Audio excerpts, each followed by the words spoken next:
안녕하세요. 오늘도 사연살롱을 찾아주셔서 감사합니다. 저는 시어머니의 기가 막힌 차별 대우에 결국 시댁을 아수라장으로 만들고 시어머니에게 나라행 티켓을 선물한 40대 여성입니다. 저희 시어머니는 엄청난 딸바보로 시도 때도 없이 무차별적인 편애를 일삼았는데요. 시어머니는 무슨 일이 됐든 무조건 시누이의 편을 들고 시누이의 말이라면 하늘에 별이 떨어졌다고 해도 믿었고요. 시누이를 위한 일이라면 뭐든 해줬어요. 청소며 빨래며 식사며 그런 것들 전부 다요. 그리고 시누이와 시누이와 남편을 비교하기 바빴죠. 시어머니는 지구상에서 가장 예쁘고 가장 잘나고 가장 똑똑한 건 시누이 하나뿐이라고 생각했어요. 그래서 세상 모든 사람들을 그리고 저와 남편을 비난하고 하대했죠. 시어머니 말만 들으면 저와 남편은 쓸모없는 사람이에요. 지구상에서 말이에요. 그리고 저는 하나의 지론을 갖고 있거든요. 시어머니처럼 아이를 키우면 절대 그 아이는 성장하지 못한다고요. 아이를 키울 때 궁극적인 목표가 뭐죠? 바로 독립이잖아요. 시어머니처럼 키우면 절대로 제대로 된 인간으로 클 수가 없어요. 안 그런가요? 미리 한 가지 말씀드리자면 저희 시누이 결혼마저 시어머니의 힘으로 했어요. 그 전까지 연애를 했는지 누구를 만났는지 모르지만 시어머니가 중매를 섰거든요. 그래서 의사와 결혼했죠. 그때 시어머니 코가 얼마나 높아졌는지 아세요? 하늘을 찌르다 못해 대기권이 뚫리는 줄 알았어요. 하지만 그 높은 코는 오래가지 못했어요. 제가 확 눌러줬거든요. 그리고 시어머니의 꿈도 뚝 하고 끊어버렸죠. 어떻게 된 일인지 궁금하시죠? 지금부터 말씀드릴게요.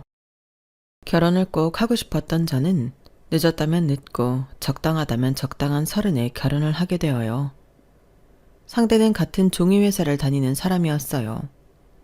저는 격리였고 남편은 생선직에 근무하고 있었죠. 연애는 남몰래 1년 정도 했어요. 남편은 성실하고 다정한 사람이어서 만난 지 얼마 되지 않았을 때부터 결혼을 한다면 이 사람과 해야겠다고 생각했어요. 그래서 프로포즈도 없이 결혼 준비를 했어요.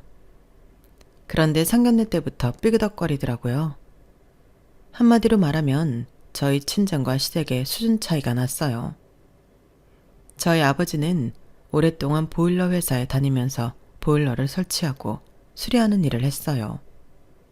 그리고 저희 어머니는 주부로 있으면서 간혹 돈이 모자라면 지인과 함께 건물 청소를 했죠. 그런데 저희 시아버지는 오랫동안 시청 공무원으로 일했고 저희 부부가 결혼을 하려고 했을 땐 정년이 얼마 남지 않은 국립대학교 사무국장으로 있었어요. 국립대학교 사무국장이면 2급 공무원이라는 거 혹시 아시나요? 요새는 법이 바뀌었다는데 제가 결혼할 때는 그랬어요.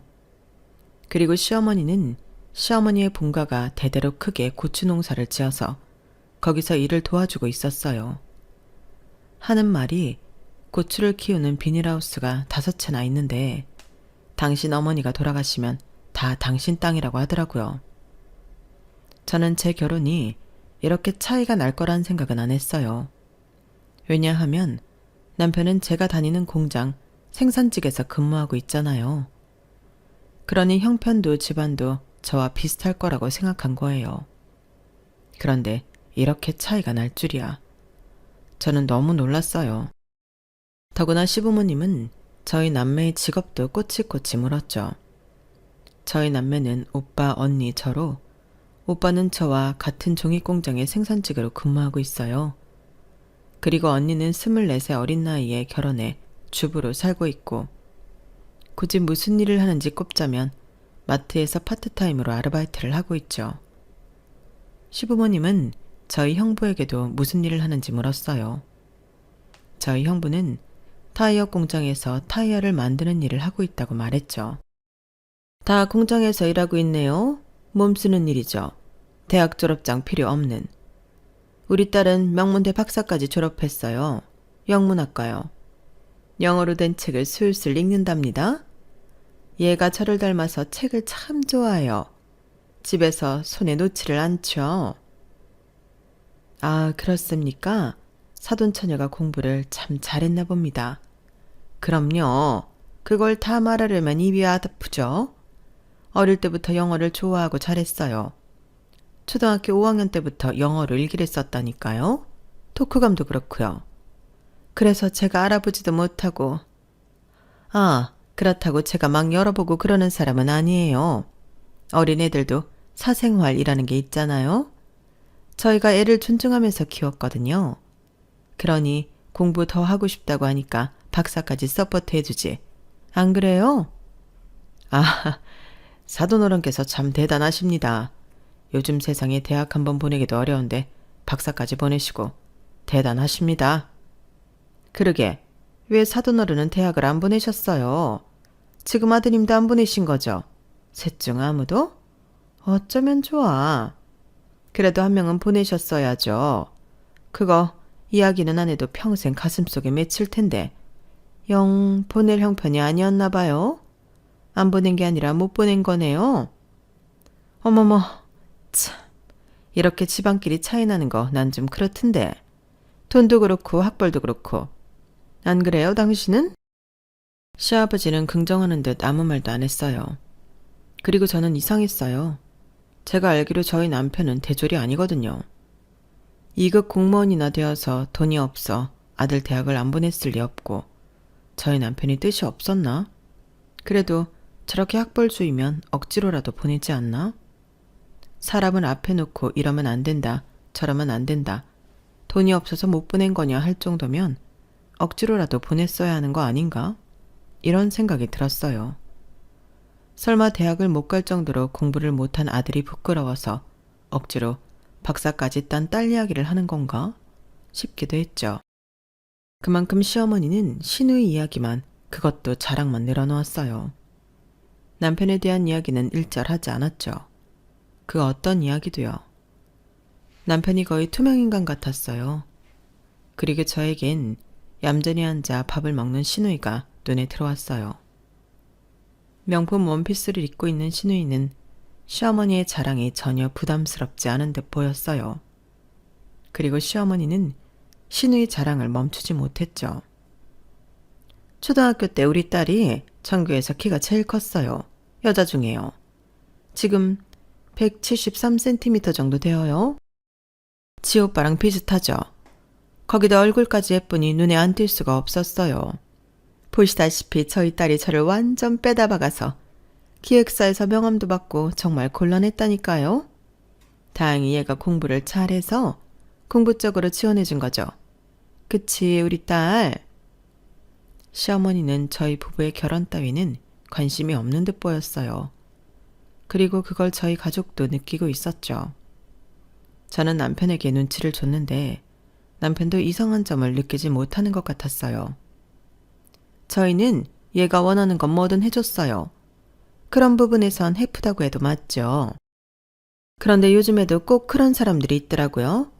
애들 커가는데 돈 아끼는 사람들이요. 대학은 필수인데. 그렇죠?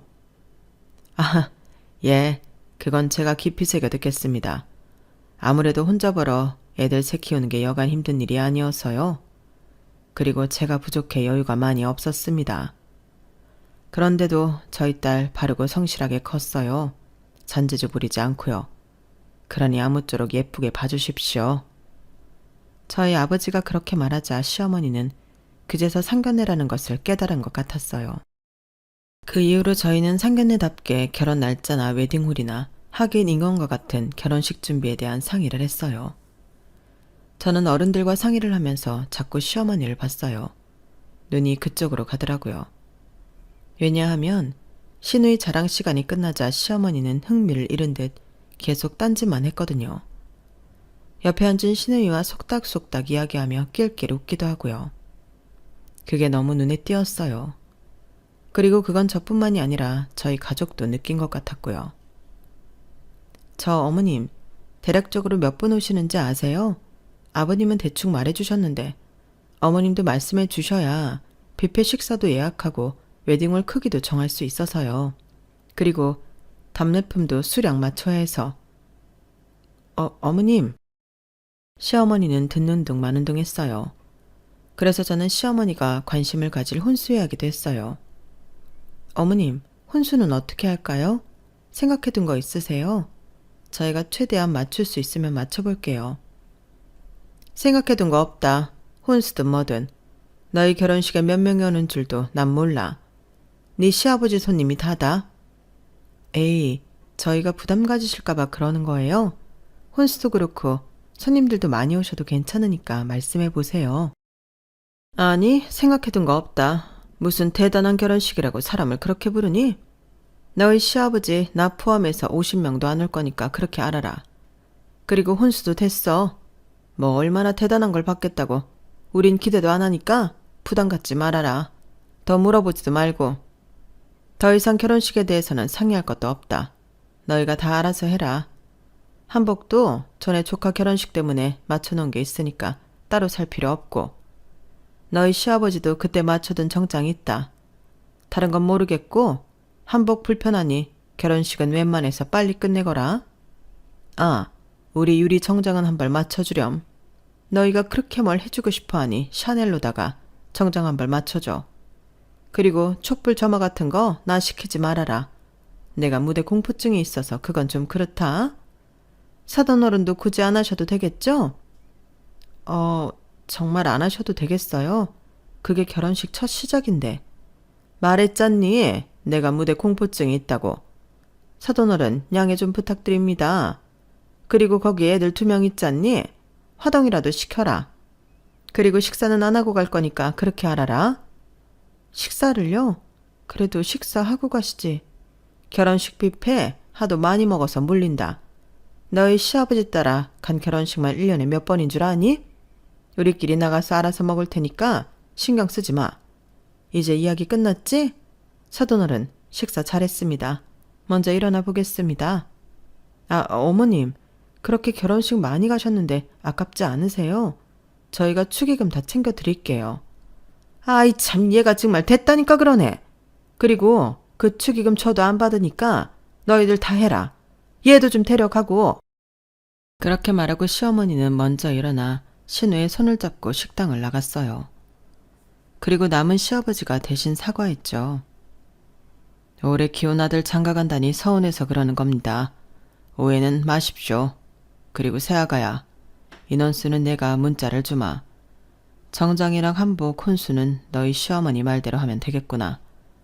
다 너희들 부담 안 주려고, 사돈 어르신들 부담 안 주려고 그런 말을 한 겁니다. 반대하는 것도 그 무엇도 아니니 오해 마십시오. 오늘 결례가 있었다면 너그럽게 봐주시고요. 그럼 결혼식 날 보자. 상견례가 끝나고 저는 곧바로 남편을 만나 이것저것 따졌어요. 아니, 자기는 왜 이제껏 부모님 무슨 일 한다는 거 말 안 했어? 내가 듣고 얼마나 놀랐는 줄 알아? 대체로 언질은 줬어야지. 그리고 어머님은 왜 자꾸 신우이 자랑만 하시는 거야? 당신 자랑은 하나도 안 하고. 누가 보면 당신은 어디서 주워온 줄 알겠어. 내가 얼마나 속상했는 줄 알아? 우리 결혼식인데, 우리가 주인공인데. 그러자 남편은 몹시 미안해했어요. 정말 미안해. 나는 네가 먼저 물어보지 않아서 나도 모르게 다 알고 있다고 생각했나 봐. 내가 너무 안일했어. 미안해. 그리고 우리 엄마 원래 그래. 워낙 딸바보라. 물론 나도 사돈어른 앞에서 그렇게까지 할 줄 몰랐지. 정말 우리 결혼 찬성하시는 거야. 그게 맞아? 그냥 자기 데려가라고만 하니까. 혹시 자기 장가간다니까 서운해서 일부러 그렇게 말하시는 거 아니야? 그건 아니야. 우리 결혼 이대로 진행하면 되는 거 맞아. 반대하고 그러는 거 아니야. 그러니까 이제 신경 쓰지 마. 저는 남편의 그 말만 믿고 결혼식을 진행했어요. 감사하게도 결혼식 준비 중에 저희 아버지가 500만 원이 든 통장을 제게 주셨어요. 그리고 어머니는 현금 50만 원을 주셨죠. 그리고 결혼을 아직 하지 않은 오빠는 세탁기를, 언니와 형부는 청소기와 전자레인지를 해줬어요. 그런데 말이에요. 사람 마음이 참 간사해요. 저는 그것들을 받고 마냥 기쁘지 않더라고요. 왜냐하면 시댁에선 아무것도 없었거든요. 10원 한 장도요. 분명 저희 시어머니가 그랬죠. 저희 친정 부모님에게 자식 셋이나 낳아놓고서 대학 한 명을 못 보냈냐고요. 그리고 시어머니는 저희 친정 식구들 직업을 듣고 비웃었어요. 혼수 이야기에 기대도 안 한다는 말을 하질 않나. 전반적으로 저희 친정이 못 산다고 무시했죠. 그래서 집에 돌아가는 내내 오빠와 언니 그리고 형부까지 저런 시어머니가 다 있냐고 저보고 결혼을 다시 생각해보라고 했어요. 그리고 저희 부모님은 속상한 티를 감추지 못했고요. 계속 저에게 미안하다는 말만 하셨죠. 그 말을 듣는 제 속이 우죽했겠어요. 그래서 속으로 2급 공무원이라는데 결혼 준비하는 동안 뭐라도 해주겠지 나쁜 생각을 했어요. 그런데 아무것도 없더라고요.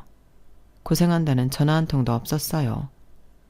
상견례 이후 연락은 시아버지의 문자뿐이었어요. 그것도 하객 예상 인원 수에 대한 문자요. 50명. 이게 전부였어요. 남편에게도 별 말이 없었대요. 아무리 딸바 보인 시부모님이라도 해도 하나뿐인 아들이 결혼하는데 너무하다고 생각했어요. 그런데 남편이 이런 말을 하더라고요. 너무 신경 쓸 거 없어. 결혼하면 시댁에서 먼 동네에서 살 거고 그럼 거의 안 보는 거랑 같아. 나 그렇게 효자 아니다. 아무리 같은 도시에 살아도 명절에만 보고 그러는 거지. 그리고 장모님 장인어른한테는 내가 잘할게. 우리 엄마 아빠가 실수한 만큼 내가 잘할게. 약속해. 나는 장인어른은 존경스럽고 장모님은 자기를 낳아주셔서 감사해. 그 마음 절대 변치 않을 거야. 자기가 우리 집 딸이 되는 게 아니라 내가 자기 집 아들이 될게. 이미 형님들 계셔서 메리트는 없지만 그러니까 우리 집 일 때문에 나 버리지 마. 응? 내가 정말 잘할게. 제가 결혼을 준비하는 내내 시댁 때문에 서운한 감정을 참지 못해서 안달이 난 건 저희 남편이었어요. 남편은 매일 제 손을 잡고 애원을 했고 저는 마음을 다잡을 수밖에 없었어요. 그렇게 결혼을 했죠. 결혼을 하고 전 형부의 도움으로 이직을 했어요. 형부가 다니는 타이어 회사에 격리직으로요.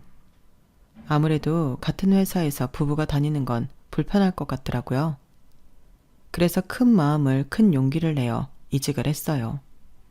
그리고 남편은 정말 약속을 지켰어요. 시댁과 마주치는 일이 거의 없었죠. 명절이 아니면 시댁에 가지 않았고 집이 같은 도시에 있다는 이유로 저녁만 먹고 집으로 돌아왔어요. 아니면 친정에 가서 하루를 묵고 왔죠. 정말 남편은 저를 시댁의 딸로 만들지 않았고 남편 스스로 처가의 아들이 되었어요. 그리고 결혼 3년 차에 첫 아이가 생겼어요. 씩씩한 남자아이였죠. 그리고 한 24주쯤 되었을까요? 남편의 외할머니가 돌아가셨어요. 임신 중인 저는 장례식에 갈 수 없어서 남편만 보냈는데 마음이 쓰이더라고요. 그래서 시어머니에게 전화를 드렸어요. 어머니, 못 가서 죄송해요. 잘 못 주무시죠? 그래도 식사 잘하시고 현수 씨 깨어 있으라고 하고 쪽잠이라도 주무세요. 그래. 갑자기 돌아가신 거라 정신이 하나도 없구나. 넌 안 와도 된다. 와도 할 일도 없었어. 괜히 신경만 쓰인다. 그리고 들었니? 외할머니가 하시던 고추밭이랑 사시던 집은 4명이가 됐다. 오빠는 3층짜리 작은 건물만 받기로 했어. 참 다행이지? 나는 또 피바람이 불 줄 알았는데 우리 오빠가 참 양반이야? 저는 시어머니의 그 말에 어떻게 대꾸해야 할지 알 수 없었어요. 하지만 제 대답은 필요가 없었죠.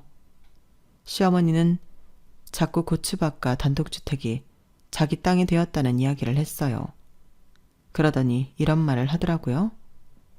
너 이제 살살 움직여야 되지 않니? 상 끝나면 바로 밭으로 나와라. 네? 저 이제 몸이 무거워서 안 돼요. 어머니 농담이시죠? 임신했을수록 더더 움직여야 해. 그렇게 굼벵이처럼 가만히 있으면 안 된다. 밭일 어려운 거 아니야. 그냥 살살 움직이면 돼. 옷은 여분이 있으니까 몸만 오면 된다. 그럼 끊는다. 저는 당황해서 그걸 그대로 남편에게 말했어요. 그러자 남편이 시어머니에게 곧바로 전화를 하더라고요. 막 화를 내는 소리가 들렸어요. 그리고 저는 시어머니가 다시 제게 전화를 할 줄 알았는데 몇 달 동안 전화가 없더라고요. 그리고 시부모님은 사시던 아파트를 팔고 외할머님이 사시던 주택으로 들어갔어요. 외할머님이 사시던 주택 근처에 밭이 있거든요. 걸어서 한 20분쯤 걸릴까요? 거기다 시아버지도 대학교 사무국장 일을 퇴임한 지 3년 정도 되었으니 슬슬 일을 하고 싶어 했거든요. 그렇게 저희 집과 시댁은 더 멀어졌어요. 저는 그냥 가만히 있으려다가 그래도 이사를 하셨는데 필요한 게 있나 전화를 드렸어요.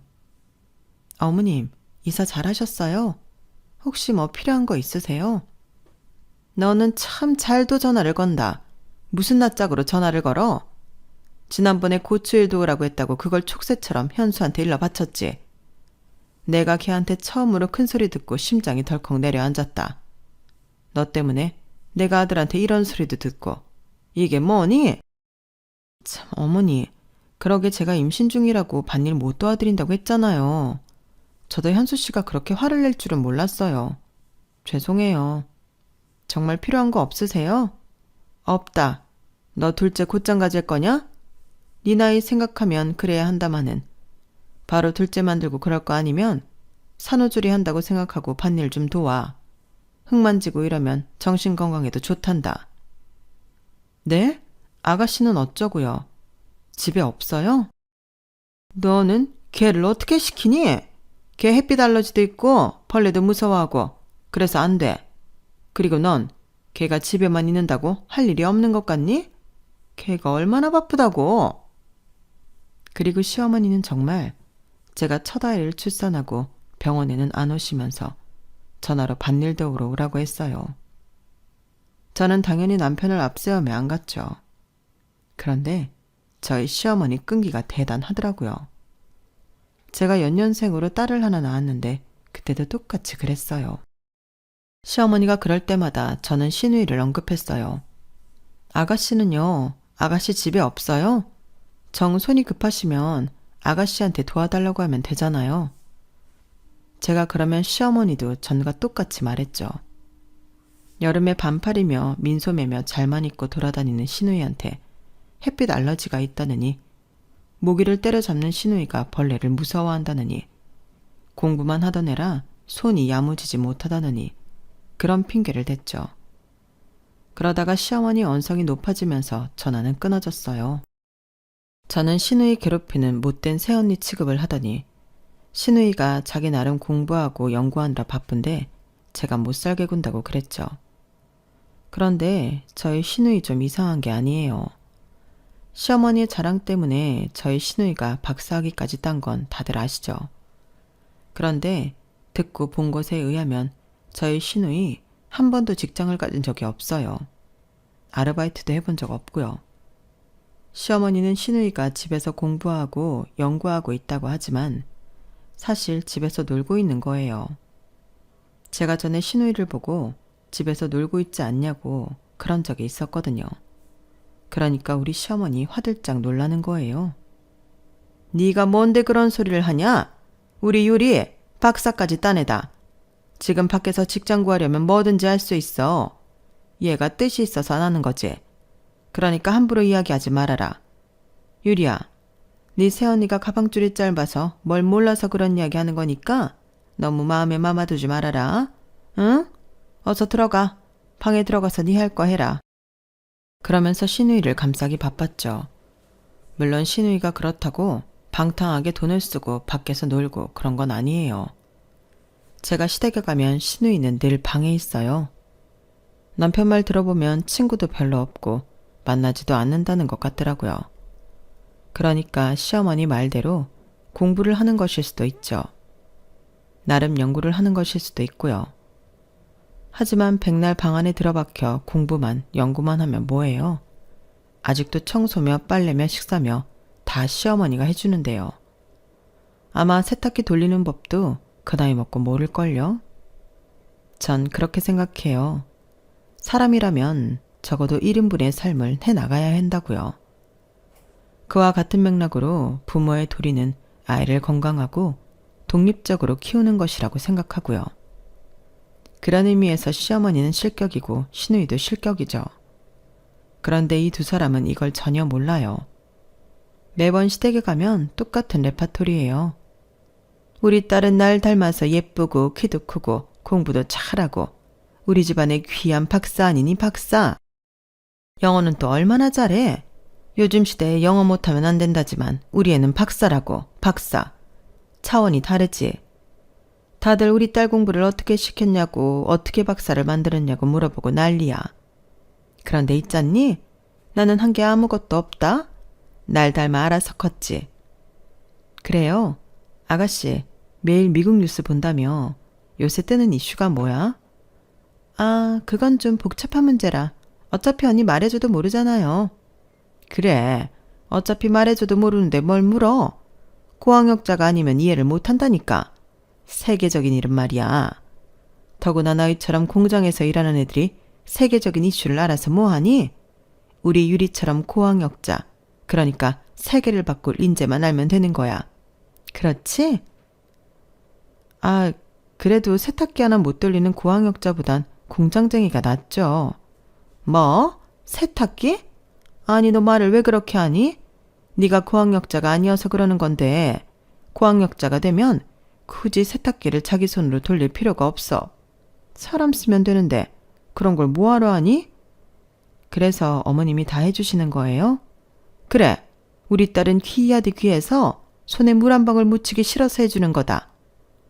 뭐 제가 하는 건 아니니까요. 아가씨가 제 딸도 아니고.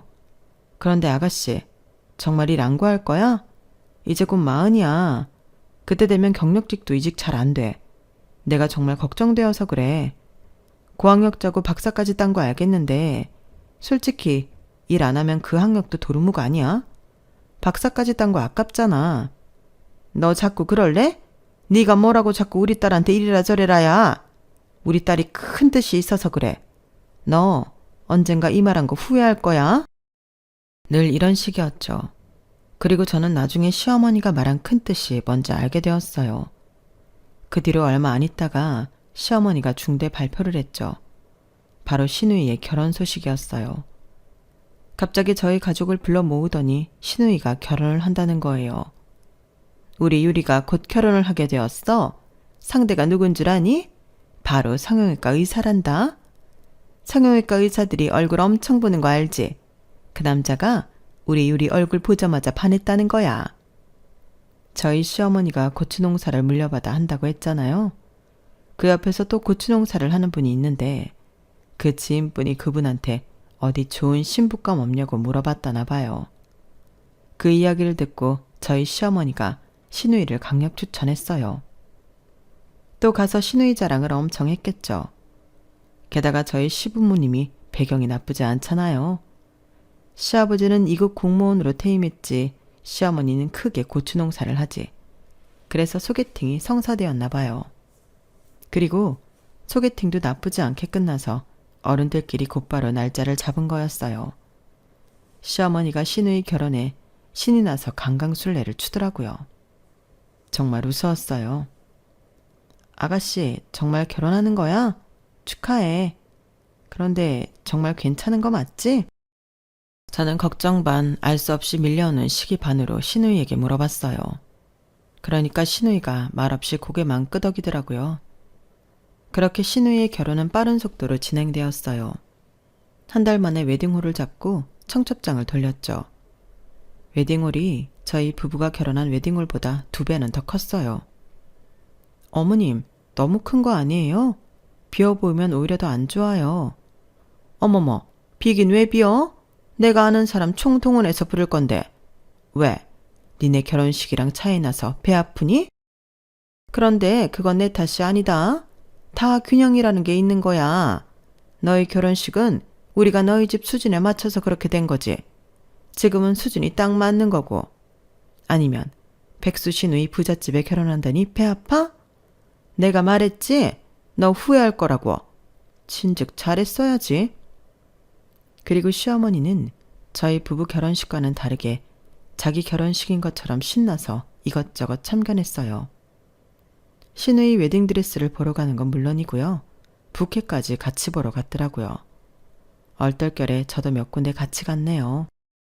그리고 시부모님은 이전에 살던 아파트를 판 돈과 고추 농사를 해서 번 돈으로 신우이에게 5억짜리 아파트를 선물했어요.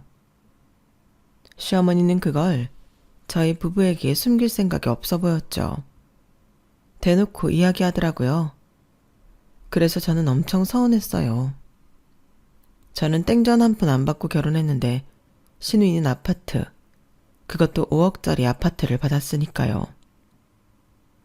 어머, 집은 대부분 남자 쪽에서 해주는 거 아니에요? 그 집은 의사 집안이라더니 집도 안 해줬어요? 그리고 처음부터 무슨 자가예요. 둘이 사는데 평수도 너무 넓은 거 아니에요? 원래 부부는 작은 데부터 시작하는 거예요.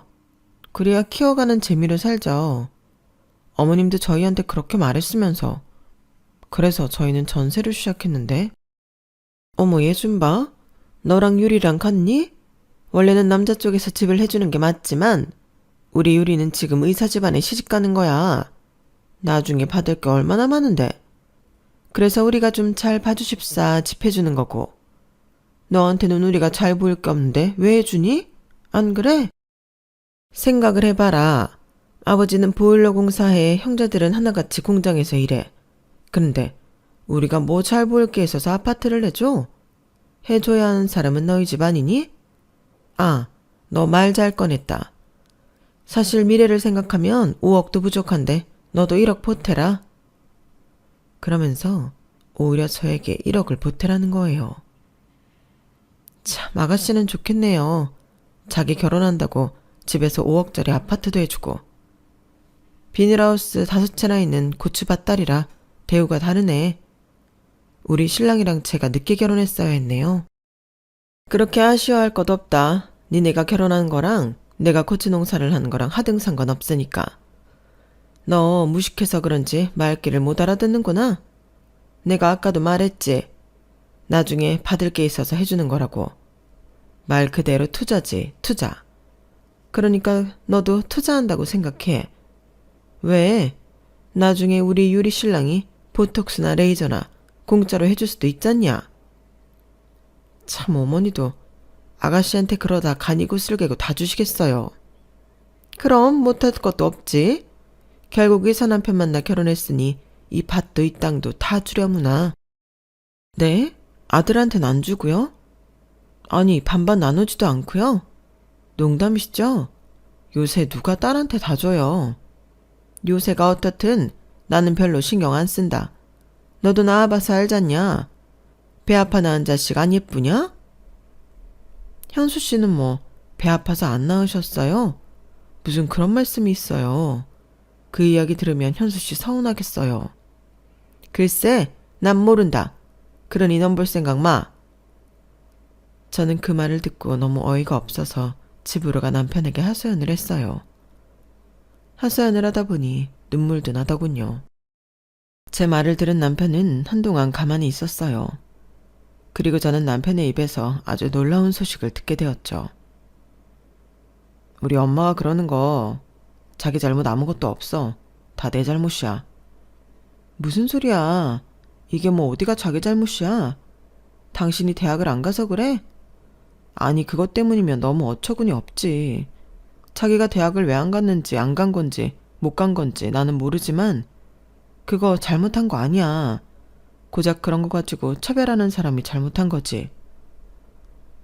그런 게 아니라 사실 나 입양아야. 신생아로 입양되었어. 우리 부모님 난임 부부였거든. 결혼하고 3년 동안 아이가 안 생겼어. 고민하고 또 고민하다가 아는 사람을 통해 보육원을 소개받았고 거기서 나를 입양한 거야. 뭐? 그럼 자기가 입양아라서 친자식이 아니라서 편애하는 거라고? 뭐 그런 것도 없다고 생각 안 해. 왜냐하면 유리가 태어나고 부모님이 엄마가 변했으니까. 내가 4살이 되었을 때였어. 유리가 태어난 게. 그렇다는 말은 아가씨는 친자식이란 소리야? 그럼 친자식을 갖게 되면서 입양한 자기를 편애했단 거야? 맞아. 아버지는 은근히 그랬고 엄마는 대놓고 그랬어. 좋았겠지. 그토록 바라던 친자식이었으니까. 내가 스스로 입양되었다는 사실을 알게 된 것도 그때고 그 이유야. 나와는 다르게 대했으니까. 안 그러는 척해도 다 티가 났으니까. 원래 재채기랑 사랑은 숨기질 못한다잖아. 그러면서 남편은 담담하게 자기 이야기를 했어요. 자기가 당한 편애에 대해 털어놓았죠. 남편은 그런 말을 하면서 꼭 자신이 조카나 옆집 아이 같다는 말을 했어요. 지금도 그런 기분을 느끼고 있다고도요. 부모님을 원망하기도 했고 나 자신을 미워했던 것 같기도 해. 그러다 어느 순간 대부분의 입양아가 그렇듯 친모를 찾고 싶었지. 그래서 남편은 시아버지에게 친모에 대해 물었어요. 시아버지는 놀랐죠. 그때까지 남편이 자기가 입양되었다는 걸 아는 줄 몰랐거든요. 그리고 그제서 시아버지는 당신들이 얼마나 남편에게 상처를 주었는지 깨달았어요. 그래서 시어머니가 편애하는 것을 말리기 시작했죠. 하지만 시어머니는 달리 바뀌지 않았고 남편이 친모를 찾고 싶다는 욕망은 커져갔죠. 그리고 그걸 시어머니가 알게 되었어요. 남편은 시어머니가 찾을 거면 찾아보라고 할 줄 알았어요. 그런데 시어머니는 어떻게 알았냐고 소스라치게 놀랐어요. 그리고 어떻게 키워준 엄마한테 그런 소리를 하냐고 남편을 마구 야단쳤어요. 그러면서 다시 친모에 대한 이야기를 하면 내쫓겠다고 그랬죠. 그때가 남편이 16살이었어요. 시어머니 말이 16인 남편에겐 너무 무서워서 남편은 그 뒤로 친모를 찾으려고 하지 않았어요. 하지만 오히려 달라진 건 시어머니였죠. 아주 냉담해졌어요. 아가씨가 태어난 직후보다 더 냉담해졌죠. 마치 남편을 사람 취급하지 않는 것 같았어요. 시어머니는 남편에게 자주 그런 말을 했어요. 우리가 널 오래도록 책임져줄 의무는 없어. 성인이 되면 나가거라. 무슨 의도로 그런 말을 했는지 남편은 지금도 모르겠대요. 아무튼 그 말을 듣고 남편은 대학 진학을 포기했죠. 공고를 나와서 지금 일하는 종유회사 생산직에 근무했어요. 하지만 결혼 전까지 집을 나오진 않았죠. 집까지 나오면 나는 가족이 없는 사람이 되어버리는 것 같아서 두려웠다고 할까? 그래서 그랬지 뭐. 담담하게 말하는데 저는 속이 타들어가서 제가 될 것 같았어요. 어쨌든 제 소중한 남편이잖아요. 제가 사랑하는, 둘도 없는 제 남편이 그런 취급을 당했었다는 이야기를 들으니 죽겠더라고요. 그리고 다음날 시어머니를 만났는데 또 1억 얘기를 하는 거예요. 그러자 저는 불쌍한 제 남편이 아른거렸어요. 도무지 시부모님의 태도를 이해할 수 없었죠. 아무리 입양하라고 해도 자식은 자식이잖아요. 그래서 시어머니 앞에 제가 준비한 2억짜리 수표를 던졌어요. 1억도 작은 것 같은데 2억은 어때요? 그리고 시어머니는 제가 던진 수표를 확인하더니 손을 벌벌 떨었어요. 이게 웬 돈이냐? 너 혹시 로또라도 당첨되었어? 로또는 무슨 로또예요? 이 돈 제가 노력해서 번 돈이에요. 격리 주제에 무슨 이런 돈이 있어? 너 탈세하거나 횡령한 거 아니냐? 그러면 못 써. 사람이 정직하게 살아야지. 걱정 마세요. 탈세도 아니고 횡령도 아니고 제가 스스로 번 돈이니까요. 어머님, 저 컴퓨터로도 돈 버는 거 아시죠? 그걸로 번 거예요. 사실은 제가 첫 아이를 갖기 전에 언니의 권유로 블로그를 시작했거든요. 제가 아이를 갖는 걸 자꾸 실패하자 우울해져서 좀처럼 기력을 회복하지 못했어요. 매일 겨우 일어나 출근하고 퇴근하면 누워있기 바빴죠.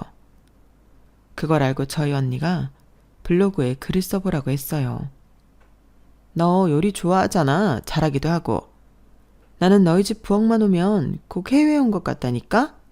어찌나 다양한 식재료가 있는지. 그걸 사람들한테 소개하는 거야. 멋지지 않아? 그리고 내가 볼 땐 네가 사진 찍는 센스도 있어서 잘 될 것 같아.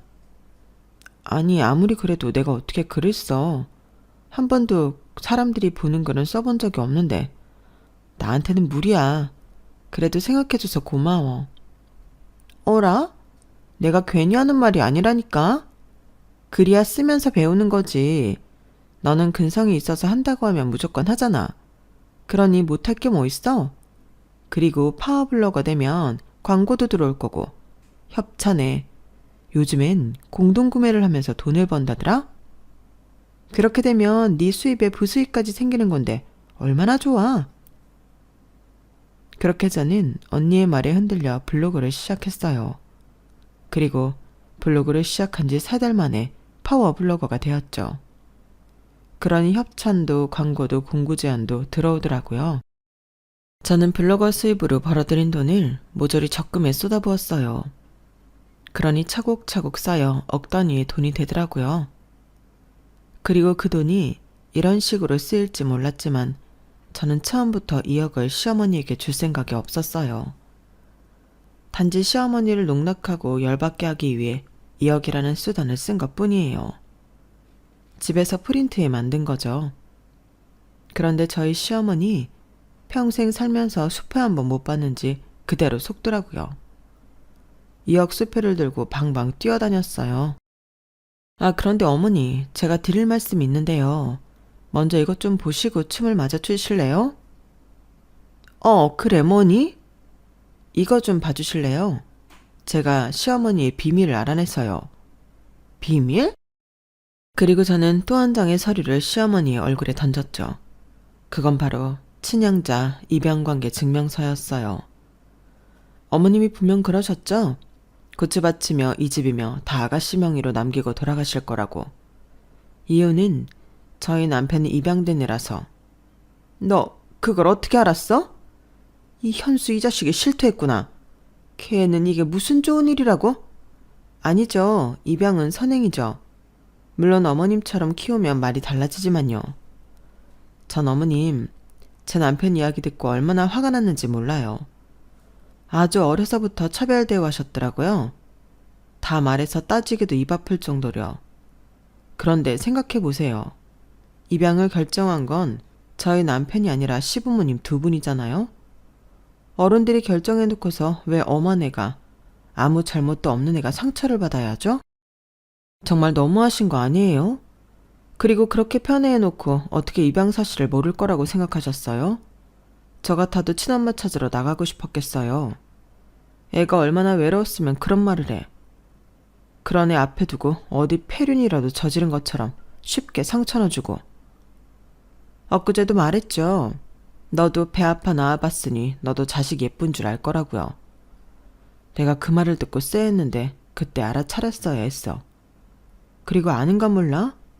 아무리 당신들이 아가씨한테 다 물려주려고 해도 우리가 법적으로 대처할 수 있어. 유류분이라고 아시나? 우리가 유류분 권리를 통해 반환 청구를 할 수 있다고. 그럼 절반은 가져갈 수 있다 이 말이야. 그리고 우리는 분명히 차별대우로 인한 정신적 고통에 대해 손해배상 청구할 겁니다. 우리 남편이 당신들이 편애한 거 증거자료 다 가지고 있어요. 남편이 초등학생 때부터 매일 일기를 썼던 건 알아요? 알 리가 없죠. 그리고 그게 없다고 해도 우리 남편 자체가 증거야. 안 그래요? 그러니 해준 거 쥐뿔도 없으면서 꽁으로 2억 받을 생각은 하지도 마세요. 뭐? 그렇다고 이 돈을 안 준다고? 저는 그 앞에서 수표를 찢어버렸어요. 그러자 시어머니가 놀라서 제 뺨을 때리더라고요. 이제는 며느리 학대까지 하시네요. 여보, 잘 찍었지? 거기 아가씨도 다 봤죠? 여자가 하늘 품으면 5개월에도 서리가 내린다는데 잘 보세요. 너, 이 사진을 어디에 쓰려고 하는 거야? 현수, 너도. 지금 얘랑 짜고 무슨 짓을 하는 거야, 엄마한테? 어? 엄마는 무슨, 언제 저한테 엄마 노릇한 적 있어요? 웃기지도 마세요. 전 제 와이프랑 애들만 가족이에요. 남편의 말을 들은 시어머니는 곧 넘어갈 것 같았어요. 그리고 제가 시누이에게 삿대질을 하며 한 소리 했죠. 그리고 한유리 너, 그렇게 결혼을 해서 되겠어? 정말 네가 원하는 게 결혼인 거 맞아? 결혼하면 어떻게 되는지 알고 있긴 하니? 직장도 없는 내가 앞으로 어떻게 되는지 알긴 해? 네 엄마가 해주던 거 이제 앞으로 네가 해야 하는 거야. 너 정말 할 수 있겠니? 그리고 철석같이 믿던 네 엄마가 지금 널 5억 주고 그 집에 파는 거야. 정신 똑바로 차려. 제가 그 말을 하자 저희 시누이 그 자리에서 엉엉 울었어요. 엄마, 나 결혼 안 할래. 너무 무서워. 결혼하기 싫어. 웨딩드레스도 안 입을래. 이 집에서 나가고 싶지 않아. 나 지금 이대로가 좋아. 엄마, 정말 나를 그 집에 파는 거야? 언니 말이 맞아? 너 대체 무슨 소리를 하는 거야? 결혼을 왜 안 해? 의사 집안이라니까. 네가 언제 그런 집에 시집갈 수 있을 것 같아. 그 나이 먹고 아무 일도 안 하는데. 그리고 내가 이제 속 좀 트이고 사는 거 있는데 안 한다고? 무조건 해. 시어머니의 말을 듣고 시누이는 더 크게 울었어요. 그리고 어떻게 되었냐고요? 저희 아가씨는 파혼했어요. 시어머니는 끝까지 결혼까지 밀어붙이려고 했는데 시누이가 비협조적으로 굴어서 어쩔 수 없었죠. 그리고 시아버지는 진심으로 남편에게 그동안의 일을 사과했어요. 고추밭과 지금 살고 있는 집을 유산으로 나눌 때 반으로 나눠줄 것을 약속했죠. 그리고 시어머니는 화병으로 알아누웠어요. 그런데 시아버지를 빼고 병간호를 해주는 사람도 시어머니의 화병을 인정해주는 사람도 없었죠. 그리고 아가씨는 다시 칩거 생활을 하기 시작했어요. 우리 딸 하면서도 그 꼴을 보는 게 5억이라는 돈을 투자할 정도로 싫었으니 저희 시어머니 화병이 나을래야 나을 수가 없죠. 그렇게 저는 제 남편과 저희 가족을 지켰어요. 여기까지가 제 사연입니다. 입양이 된 자식이든 낳은 자식이든 자기가 기르고 키운 자식들을 편애하는 건 부모의 자질에서 어긋난 것이라고 생각해요. 그렇지 않나요? 그러니 시어머니의 최후는 인과응보의 결과라고 봅니다. 그래도 남편을 키워주신 점도 있으니 미운 정 고운 정 사아가며 잘 살아가 볼 생각입니다. 들어주신 분들 모두 가족들과 행복하세요. 여러분, 사연 댓글에 응원과 현명한 조언 부탁드려요. 좋아요와 구독은 저에게 큰 힘이 됩니다. 오늘도 좋은 일 가득하세요.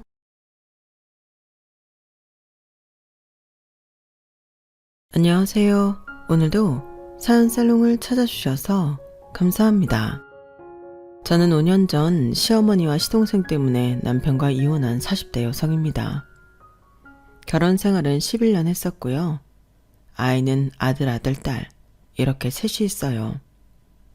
직장에서 만난 남편과는 2년 정도 연애했는데 매일같이 만나다 보니 2년이었지만 그 이상 만난 기분이 들어 결혼까지 순탄하게 왔죠. 서로 집안 형편이나 조건이 비슷해서 결혼하는 데까지 큰 부딪힘도 없었어요. 하지만 아무리 순탄하다고 해도 생판 모르던 남녀가 함께 사는데 당연히 다른 부부들처럼 지지고 볶고 살았고요. 가끔은 큰 싸움도 있긴 했지만 이혼 생각을 했던 적은 단 한 번도 없었어요. 둘 다 성격이 모질지가 못해서 싸워도 하루를 넘기지 못했거든요. 그래서 아이가 셋이나 있을 만큼 금술도 좋은 편이었는데 그렇기 때문에 저희가 이혼한다고 했을 때 내막을 모르는 사람들은 깜짝 놀랐죠. 솔직히 저도 제가 아이를 셋이나 낳고 이혼하게 될 줄은 꿈에도 몰랐거든요.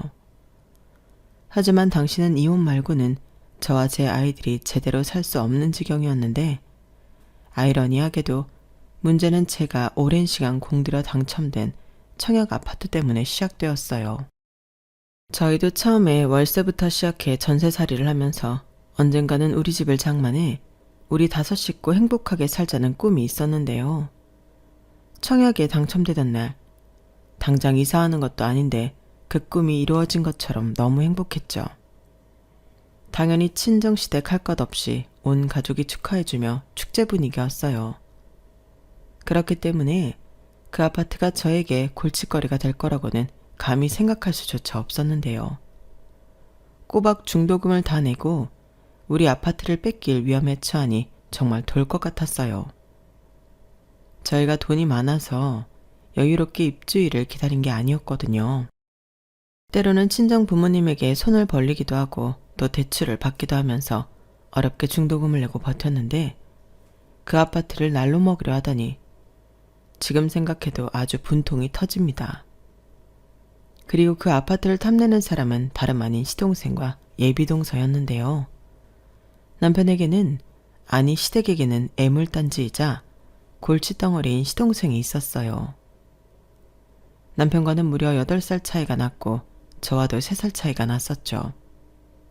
그리고 시어머니가 이혼 후 혼자 키운 막내 아들이라 그런지 막내 아들 향한 애정은 다소 지나칠 때가 많았는데 그래서 시동생이 나이값을 못했어요. 대학도 다니다가 하도 결석이 많고 시험도 치지 않아 결국 잘렸고요. 고졸 학력에 구할 수 있는 직업은 자기 성에 차지 않아 이렇다 할 직업도 없이 아르바이트를 전전하며 지냈는데 알게 모르게 저희 남편이 저 몰래 용돈도 자주 줬나 보더라고요. 사실 저는 시동생을 별로 좋아하지 않았거든요. 자기 힘으로는 아무것도 하려 하지 않으면서 욕심은 많고 뭐만 잘못되면 남 탓에 불만만 가득했으니 가족이 아니라 그냥 모르는 남으로 봤어도 저에겐 비호감이었어요. 미우나 고우나 자기 동생이고 가족이라고. 남편은 자기 동생을 챙기는 편이었는데 그래도 제 눈치가 보여서 제 앞에 드러내고 시동생을 챙기는 일은 잘 없었어요. 다만 시어머니는 달랐는데요. 뭐만 했다 하면 당신 아들이 제일 불쌍하다며 없는 형편에도 다 해주려고 하시더라고요. 그러다 당신 능력으로 되지 않는 건 고민도 하지 않고 저희 부부에게 말씀하셨는데 그래서 저는 일찌감치 시댁과는 선을 긋고 살았어요. 처음엔 홀시어머니라 신경을 써드리려고 했는데 1, 2년 지내다 보니 그러다가는 끝도 없겠더라고요. 그래서 아예 욕먹을 각오하고 거리를 두고 지내게 되었어요. 아마 모르긴 몰라도 그 점에 있어서는 남편도 서운할 수 있을 것 같은데 어쩔 수 없는 일이라 생각했죠.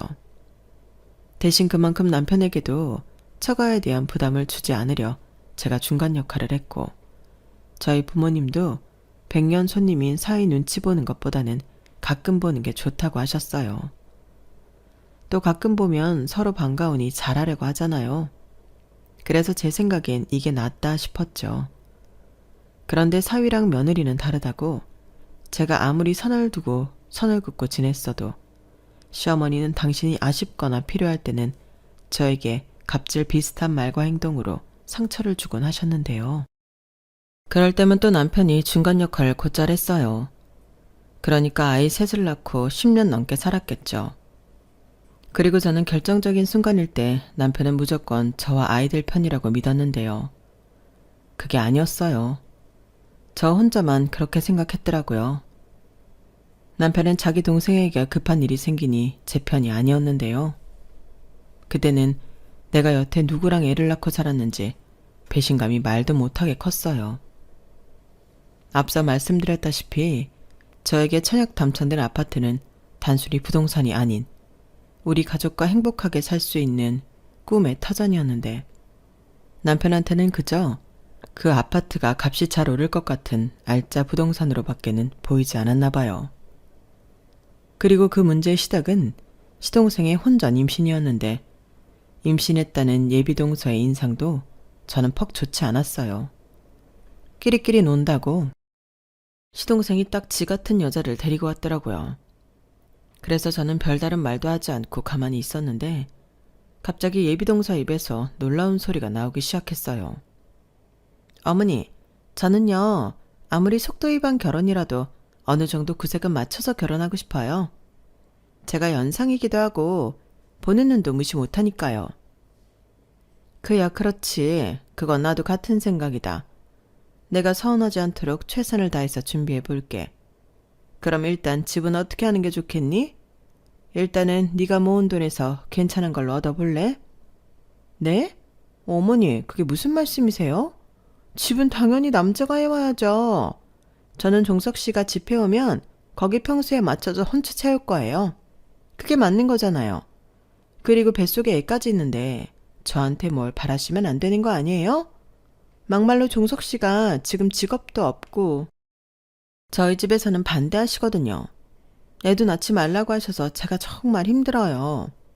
뭐? 정말이니? 아, 그래도 어떻게 그런 말씀을 하시니 귀한 생명인데. 제 말이요. 그래도 어쩌겠어요. 저희 부모님은 제 뱃속의 아기보다 제가 더 중요하다고 하시는걸요. 그래서 드리는 말씀인데 저희 신혼집은 어머님이 꼭 최대한 번듯한 집으로 구해주세요. 그래야 저도 저희 집에 할 말이 있죠. 종석 씨도 그래야 저희 집에 가서 기도 안 죽고요. 나도 마음 같아서는 당연히 그렇게 해주고 싶지. 근데 갑자기 그런 번듯한 집을 어떻게 구하겠니? 하늘에서 집이 뚝 떨어지는 것도 아니고. 왜요? 종석 씨 얘기 들어보니까 형이 청약 당첨돼서 곧 있으면 입주한다고 하던데. 그 아파트 엄청 좋기로 유명하잖아요. 그래서 그 동네 상권도 좋아졌고. 저 그 아파트 주시면 안 돼요? 뭐? 그 아파트를 달라고?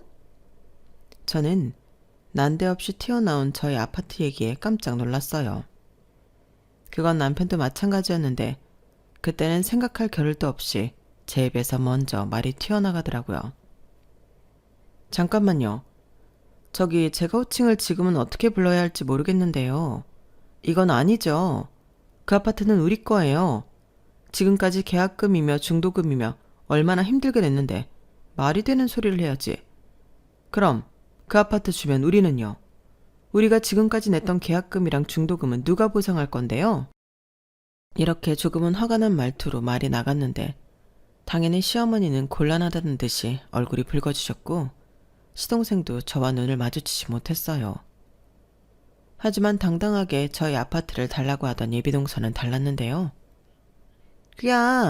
그건 제가 할 바 아니죠. 아무튼 저는 그 아파트 해주시는 거 아니면 이 아이 낳을 수 없어요.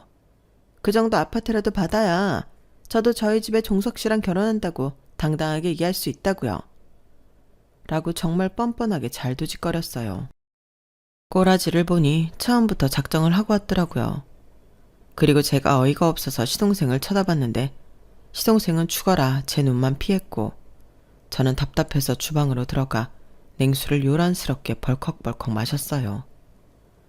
그리고 제가 알기로 예비동서가 시동생보다 3살이 많은 연상이었는데 그러니 저랑은 동갑이었는데 아주 꼴 같지 않았죠. 지가 그렇게 당당하게 달라고 하면 누가 준대요? 참고로 시동생은 자기 형보다도 저를 살짝 무서워했어요. 제가 처음부터 자기한테 호의롭지 못하다는 걸 알고 있었기 때문에 오히려 저는 그 점에서 좋았는데 남자는 여자하기 나름이라고 하더니 예비동서가 언감생심 저의 피 같은 아파트를 달라고 하니 아직 장가도 가지 않았으면서 예비동서 뒤에 숨었어요. 하나를 보면 열을 안다고 앞으로 계속 저럴 것 같았는데 그래서 저도 초장에 예비동서를 잡아야겠다고 생각했어요. 아무리 동갑이어도 제가 손이 형님이니 그럴 수 있다고 생각했거든요. 사실 자신도 있었는데 시어머니가 아주 당신 막내 아들 장가를 보내야겠다고 마음을 다부지게 드셨는지 저를 슬슬 압박하기 시작하셨어요. 막말로 시동생이 제 아들도 아닌데 임신했다고 해서 제 할 바 아니잖아요. 그래서 처음 시동생이 사고를 쳤다고 했을 때도 저는 흥분하는 남편과 다르게 감정적으로 아무런 동요도 하지 않았는데 아파트라니. 이건 제가 가만히 있을 수가 없었어요. 솔직히 남자가 집을 구해야 한다. 이왕이면 번듯한 집으로 구해달라고 말하는 예비 동서도 이해가 가지 않았는데요. 시동생이 사기를 친 게 아니라면 예비 동서도 시동생에 대해 모르지 않았을 거잖아요. 저희 시동생은 그때까지도 모아놓은 돈은커녕 그때도 고정적인 수입도 없이 야간에 PC방 아르바이트만 하고 있었는데 그런 남자를 만나 사고를 쳤으면서 그런 말도 안 되는 요구를 하다니 정말 어이가 없었어요. 그런 욕심을 가졌다면 그런 걸 해올 수 있는 남자를 만났어야죠. 안 그런가요? 그런데 또 가만히 들어보니 예비동서는 연봉이 얼마인지는 모르겠으나 시동생과 다르게 직업도 있고 모아놓은 돈도 3천만 원 정도 있다고 했는데 그래서인지 시어머니는 자기 막내 아들을 어떻게든 장가 보내고 싶어하는 눈치였어요. 아마 당신도 알고 계셨겠죠. 당신이 지금처럼 계속 시동생을 끼고 살면 평생 그 아들이 아무것도 안 하고 나이만 먹을 텐데 그럼 늙어가는 아들을 책임져야 했으니 저렇게 지갑도 있는 며느리한테 아들을 보내고 싶으셨을 거예요. 아니, 어쩌면 아이도 태어나니 기적처럼 당신의 망나니 아들도 정신을 차릴지도 모른다는 꿈을 꾸셨을 수도 있는데 아무튼 그런 생각을 갖고 있다 보니 저런 말도 안 되는 억지를 부리는 예비 며느리 앞에서 시어머니는 제대로 반박도 못 하셨어요. 정말 웃긴 게 그 아파트가 당신 소유도 아니잖아요.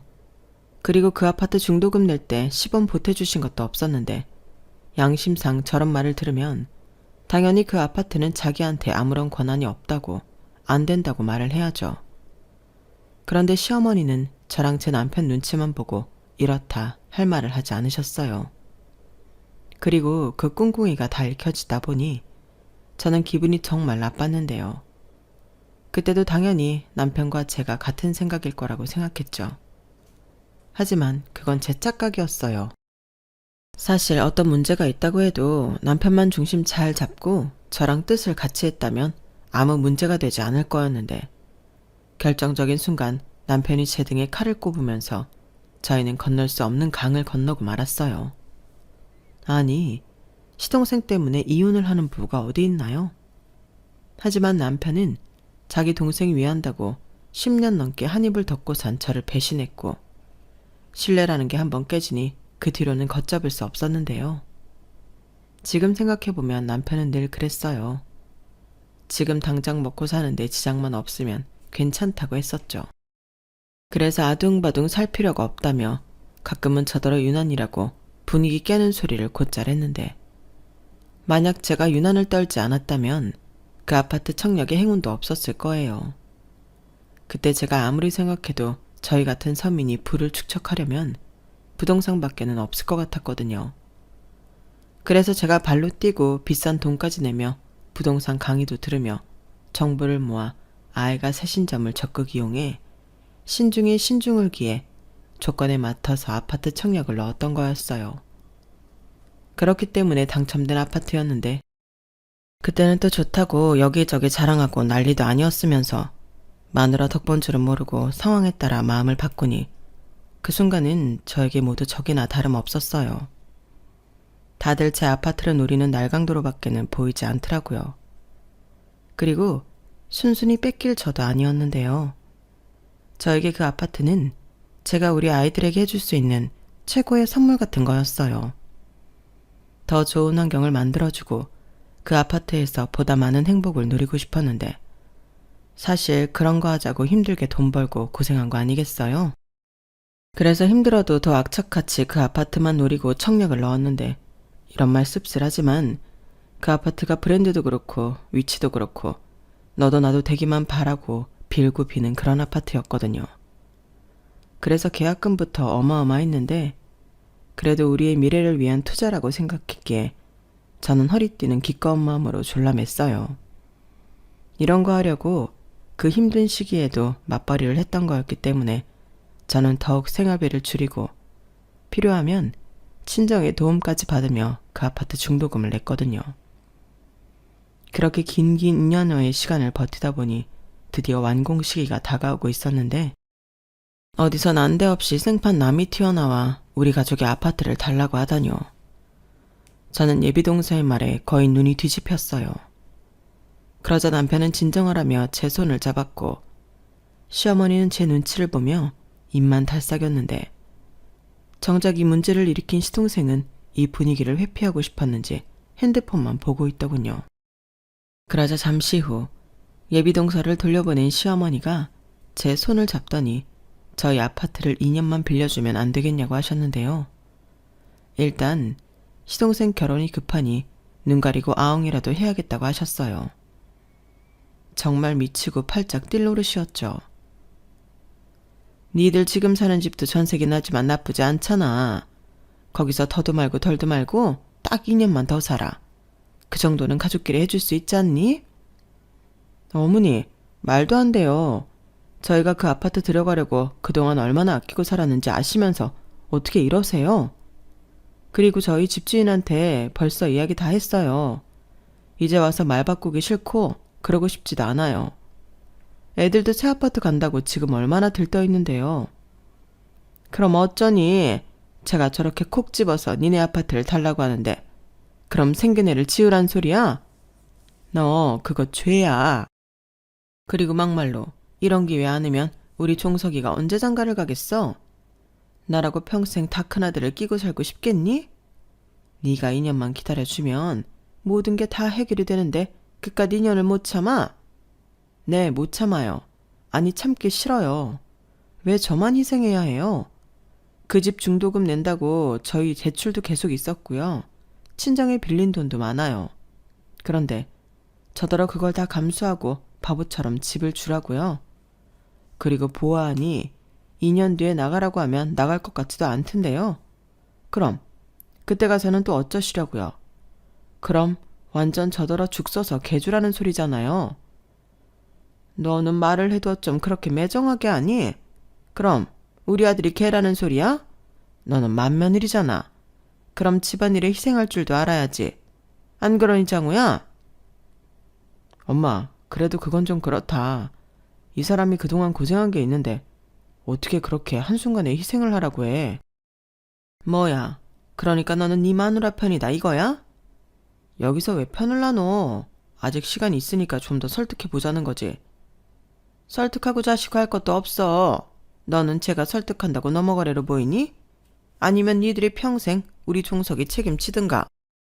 저는 시어머니의 무책임한 말에 또다시 욱하는 성미가 올라왔어요.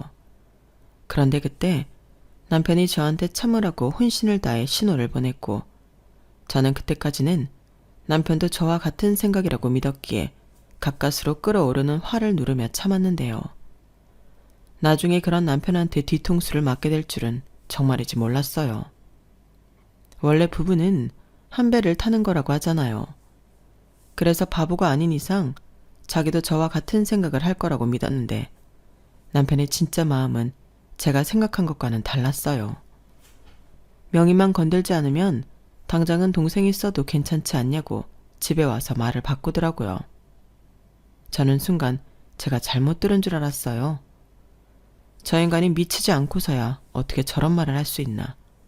저는 이성의 끈을 놓아버렸죠. 자기 지금 뭐라고 했어?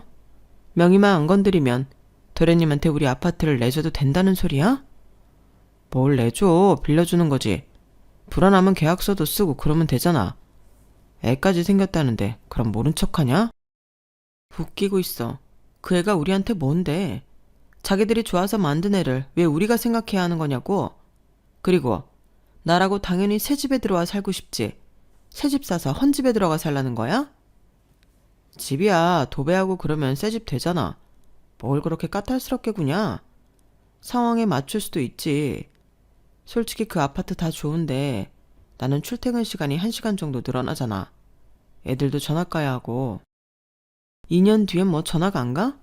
갈 거면 다들 새로 입주할 때 가는 게 애들한테 좋지. 다 같이 새로 이사 와서 전학 오는 걸 텐데. 안 그래? 그야 그렇지만 상황이... 됐어 시끄러워. 나는 자기도 나랑 같은 생각인 줄 알았는데 정말 실망이다. 좌관 이 얘기는 이제 그만해. 나는 내 아파트 내줄 생각도 없고 빌려줄 생각도 없어. 우리는 예정대로 이사할 거니까 그런 줄 알라고. 지금 통보하는 거냐? 아주 이참에 가장도 네가 해라. 아, 그 집 명의가 네 이름이라 주인 행세하는 거야? 까먹었나 본데 그 아파트 중도금 우리 같이 냈다. 입은 삐뚤어졌어도 말은 바로 해야지. 지금 대출도 다 내 앞으로 받고 있고 우리 친정돈도 들어가 있어. 물론 우리는 공동자금이니까 자기 돈이 안 들어갔다고 할 순 없지만 지분은 내가 훨씬 많다고. 내가 치사하게 이런 말까지 하게 하냐? 내가 언제 내 이름이니까 내 집이라고 했어? 그날 저희는 그렇게 시동생이 혼전 임신으로 던진 돌 때문에 한바탕 싸웠어요. 그리고 시어머니 역시도 집 문제 때문에 끙끙 앓기 시작했는데 남편만 가운데서 안달이 났죠. 저한테 가족한테 크게 베풀면 나중에 그만큼 돌아올 거라고 개똥 같은 설교도 했는데 그런 말은 저한테 아무 쓸모가 없었어요. 나중에 돌려받지 않아도 좋으니 베풀라고 강요하지 말라고 오히려 더 큰 소리를 쳤거든요. 그러자 이 인간이 똥인지 된장인지 정말 구별을 못하는 건지 이럴 거면 차라리 청약에 당첨되지 않았으면 더 좋았겠다는 헛소리를 했는데요. 진짜 그 말을 듣는데 어이가 없어서 헛웃음이 나왔어요. 그렇게 저희 부부 사이에는 균열이 가기 시작했죠. 사실 처음에는 저러다 말 거라고 생각하기도 했었는데요. 이게 시간이 가면 갈수록 그 정도가 심해지더라고요. 나중엔 저도 가족도 모르는 이기적인 사람으로 몰아갔는데 정말 자기가 책임질 가족도 모르고 시댁 식구만 생각하는 남편에게서 졌단 소리를 들으니 기분이 나빴죠. 그래서 거의 그때는 얼굴만 보면 으르렁거리는 사자처럼 싸움만 했어요. 그게 당연히 애들한테도 좋을 리가 없잖아요. 그래서 최대한 애들 보는 앞에서는 싸우지 않으려 표정 관리도 하고 남편한테도 이야기를 했는데 남편은 제가 마음만 바꾸면 모든 게 다 해결이 된다며 애들 생각해서라도 저더러 집을 포기하라고 하더군요. 그때 내 앞에 있는 사람이 남편이 아니라 원수 같았어요. 이 인간도 예비 동서와 시어머니 같은 똑같은 사람이구나. 오만정이 떨어졌는데요. 한 번은 더는 안 되겠는지 시어머니가 저에게 자기 집에 오라고 연락을 하셨어요. 저는 어차피 가면 무슨 말을 하실지 뻔히 알았기에 바빠서 못 간다고 애들러 거절했는데 시어머니가 오지 않으면 저희 집에 쳐들어간다고 협박을 하셔서 하는 수 없이 시댁에 가게 되었죠. 시어머니가 오셔서 한바탕 난리를 피우시면 애들한테도 그 꼴을 다 보여야 하니까 그건 너무 싫어 차라리 시댁에 가겠다고 했는데 제가 퇴근 후 시댁으로 가니 예비동서가 저를 노려보며 앉아 있었어요. 어머, 형님 오셨어요? 퇴근이 많이 늦으시네요. 아닌가? 오기 싫어서 일부러 늦게 오셨나? 뭐라고요? 지금 나랑 뭐 한번 해보자는 거예요? 왜 가만히 있는 사람한테 시비를 걸어요? 어머니 저거 보세요. 형님 너무 무서워요. 저는 홀몸도 아닌데 뱃속에 애기 놀랐겠어요. 그래. 아니 너는 오라고 한 지가 언젠데 왜 이제야 와? 우리가 얼마나 너를 기다렸는지 알아? 기다리는 사람들 생각도 해야지. 얘는 임신한 몸인데. 제가 저 사람이 여기 올 줄 알았어요? 그리고 어머니가 갑자기 부르셨잖아요. 저도 일하는 사람이에요. 아이고 일한다고 유세 떤다.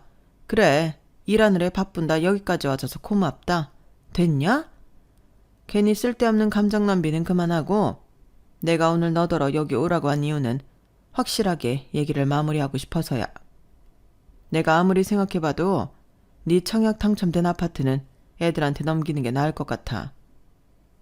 어머니, 제가 그 얘기는 확실히 말씀드렸잖아요. 싫어요. 거기에 들어간 돈이 얼마고 지금 그 집 때문에 부담하고 있는 대출금이 얼만데. 그래, 너 말 잘했다. 지금 네가 내고 있는 그 대출금 그거 애들이 사는 동안 내가 대신 내주마. 나도 그 정도는 내줄 수 있다. 그럼 되지 않니? 아니요, 아무것도 안 됐어요. 그리고 대출금 생각보다 많거든요. 지금 어머니 소일거리로 버시는 돈으로는 택도 없어요. 그리고 왜 자꾸 제 말을 무시하세요? 저는 그 아파트에 들어가 살고 싶다고요. 제가 당첨된 제 아파트잖아요. 그럼 제가 들어가 사는 게 맞죠. 형님, 그냥 한 번만 양보해 주시면 안 돼요? 저희 정말 그 아파트 없으면 결혼 못 해요. 저는 미혼모 될 생각 절대 없고요. 그러면 이 아이 지워야 하는데 괜찮으시겠어요? 그걸 왜 저한테 얘기해요? 그 애가 제 애예요? 그리고 전부터 좀 불쾌해서 그런데 아무리 뱃속에 있어도 그 아이 그쪽 자식이에요. 나도 애가 셋이 있는데 부모가 그런 말 함부로 하는 거 아니거든요. 어디 할 짓이 없어서 애를 인질로 협박을 해요. 그래서 뭐 나더러 죄책감 느끼고 싶지 않으면 집을 내놓으라고요? 내가 그쪽 임신시켰어요? 너도 참 무슨 말을 그렇게 하니? 그리고 작은 애도 그렇다. 아무리 급해도 애기 지운다는 말은 하는 거 아니야. 내가 너 그러지 말라고 얘까지 불러서 입씨름하고 있는 건데. 저도 오죽 답답하고 불안하면 이러겠냐고요. 저도 아이 낳고 싶어요. 그래서 이러는 거라고요. 제 마음 알지도 못하면서 왜 자꾸 저한테 뭐라고 하세요? 어머니 정말 미워요. 예비동서는 갑자기 닭똥 같은 눈물을 뚝뚝 흘리며 시어머니에게 앙탈을 부리기 시작했어요.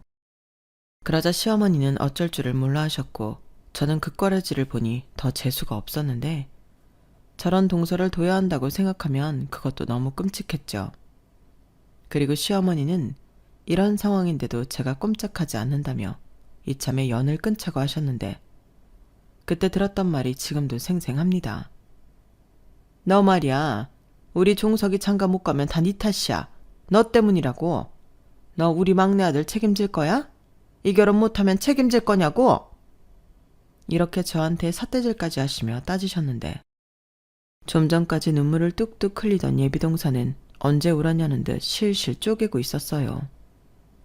저는 그걸 보니 더 열받아서 물러나지 않았죠. 저 역시 오늘 완전히 이 문제를 말도 꺼내지 못하도록 단도리를 해야겠다고 결심했는데요. 그래서 제가 먼저 얘기했어요. 정 제 아파트 가져가고 싶으시면 대출금 말고 아파트 값을 달라고 얘기했죠. 그러자 시어머니는 많이 당황하셨는지 눈이 튀어나올 듯 저를 노려보셨는데 그리고는 저 같은 무서운 며느리는 필요 없다며 아파트 달라고 안 할 테니 이참에 연을 끊자고 하셨어요. 솔직히 듣던 중 반가운 소리였죠. 뭐 그전에도 저랑 시어머니가 그다지 좋은 사이는 아니었잖아요. 그래서 알겠다고 그럼 오늘이 마지막이니 건강히 잘 계시라고 하고 인사를 꾸벅 했는데 시어머니 얼굴이 더 울그락불그락 빨갛게 달아오르더라고요. 딱 보니 약이 잔뜩 올라 계셨는데 갑자기 화를 내셨어요. 너 지금 나 놀리냐? 그래, 정말 나랑 연을 끊겠다는 거지? 솔직히 못할 것도 없죠. 어머니도 생각해 보세요. 제가 여기 와서 좋았던 적이 단 한 번이라도 있었어요? 저는 여기 오면 맨날 일만 했어요. 아, 이제 그거 내가 안 하면 그쪽에 하는 거겠네. 여기 제사도 엄청 많고 명절은 거의 죽음이에요. 그 정도는 각오하고 시집오는 게 신상에 좋을걸요? 아, 나 애 셋인 거 들어서 알죠? 그래도 우리 어머니 짤없이 저한테만 일 시켰어요. 그러니 그쪽에 애를 낳아도 달라질 건 없으니까 꿈 깨요. 지금처럼 애 앞장 세워도 소용없다니까요. 그쵸, 어머니? 저는 이왕 반가운 소리를 들었으니 예비동서에게 고급 정보 하나는 알려주는 게 맞다고 생각했어요. 그런데 시어머니도 예비동서도 똥 씹은 얼굴이 되었고 저는 더 있다가는 머리채라도 잡힐 것 같아 얼른 시댁을 빠져나왔는데 제가 집에 도착하는 시간보다 시어머니 연락이 더 빨랐어요. 집에 가니까 남편이 아주 금방이라도 집을 부술 것처럼 무서운 얼굴로 저를 기다리고 있더라고요. 그리고는 다짜고짜 네가 재수 씨한테 아파트 포기하고 애 지으라고 했다며? 라고 제가 하지도 않은 말을 하며 저를 다그쳤는데 이건 너무 억울했어요. 오히려 부모가 돼서 그딴 소리 하지 말라고 한 게 저인데 저렇게 말을 하니 참을 수가 없었죠. 누가 그래? 어머니가 그래? 아니면 그 여자가 그래? 내가 무슨 권리로 애를 지으라 마라 해. 그냥 나는 아파트 안 줄 거라고 확실하게 못 박았을 뿐이야. 그리고 어머니가 연 끊자고 하시던데? 그래서 얼씨구나 좋구나 그러자고 했어? 건강히 잘 계시라고 인사까지 했다며. 네가 며느리냐? 며느리지 딸이겠냐? 연 끊자고 하시는데 그럼 뭐라고 해? 건강히 잘 계시라고 하지. 왜? 자기한테도 아파트 못 뺏어올 것 같으면 연 끊자고 하셨어? 너 정말 말 그렇게 할 거야? 우리 엄마가 서운해서 욱해서 한 말이잖아. 다 알면서. 그래, 아니지. 너야말로 이참에 우리 가족이랑 연 끊고 싶은 거구나. 그래, 솔직히 말하면 틀린 말은 아니야. 그렇잖아. 뭐 좋은 대접을 받는다고. 그래도 나는 할 도리는 다 했어. 서운해서 그러셨든 욱해서 그러셨든 먼저 연 끊자고 하셨고 나는 알겠다고 했을 뿐이라고. 그럼 뭐 매달리면서 그럴 수 없으니 아파트 도련님한테 줄게요. 그래? 진짜 지긋지긋하다. 그 아파트가 그렇게 좋냐? 가족한테 등 돌릴 만큼 사소해야 하는 거냐고. 내가 그렇다고 몇 번을 말해. 진짜 너라는 여자 징그러워서 더는 같이 못 살겠다. 그래, 너는 가족보다 네가 먼저인 사람이잖아. 내가 앞으로 그런 사람이랑 더 어떻게 사냐? 우리 이만 갈라서자. 뭐라고? 지금 이혼하자는 소리야? 애가 셋이나 있는데 애 아빠라는 사람이 애들 생각은 안 해? 애들 생각하기 전에 내가 죽겠어. 싫은 사람이랑 애 때문에 살 수는 없잖아. 시댁이랑 연도 끊겠다는 사람 내가 왜 끼고 살아야 해? 무엇 때문에? 우리 엄마랑 그런 대화하고 왔을 때는 이 정도 각오는 했어야 하는 거 아니야? 그래, 나라고 뭐 그런 생각 안 해봤겠어? 그래도 나는 최대한 이혼만큼은 참으려고 애썼어. 나보다도 우리 애들을 위해서. 그런데 자기는 우리 애들보다 어머니랑 자기 동생이 더 중요하다는 거네. 그래. 그러니까 아파트 얘기 나왔을 때부터 내 편을 안 들지. 그래. 내가 왜 네 편을 드냐? 이젠 너라는 여자한테 한 톤의 미련도 없어. 까놓고 애들도 이제 다 컸잖아. 컸다고? 지금이 얼마나 중요한데 그딴 소리를 해. 우리 애들은 평생 지금의 기억을 어른이 될 때까지 잊지 못할 거야. 그러든지 말든지 그건 지들 몫이지. 나는 할 말 다 했어. 지금이라도 나 붙잡고 싶으면 아파트 내 동생한테 빌려주고 잘못했다고 해. 그럼 다시 생각해 볼게.